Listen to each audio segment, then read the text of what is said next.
حیدرآباد میں IBA test pass waiting list میں شامل امیدواروں نے ماسٹری کی نوکریاں نہ ملنے کے خلاف حیدرآباد پریس کلب کے سامنے احتجاجی مظاہرہ کیا۔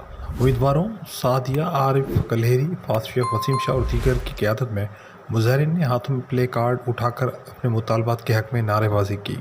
اس موقع پر امیدواروں کا کہنا تھا کہ وہ گزشتہ کئی برسوں سے آفر آرڈرز کے لیے مسلسل احتجاج کر رہے ہیں مگر انہیں انصاف فراہم نہیں کیا جا رہا۔ ان کا کہنا تھا کہ کراچی سمیت پورے سندھ کے امیدوار مسلسل سراپا احتجاج ہیں لیکن حکومت اس معاملے پر توجہ نہیں دے رہی۔ امیدواروں نے مطالبہ کیا کہ ویٹنگ پیریڈ کی مدت میں توسیع کر کے تمام امیدواروں کو فوری طور پر آفر آرڈرز جاری کیے جائیں۔ بصورت دیگر جلد ہی سندھ کے ہر ضلع میں احتجاج کا دائرہ وسیع کیا جائے گا۔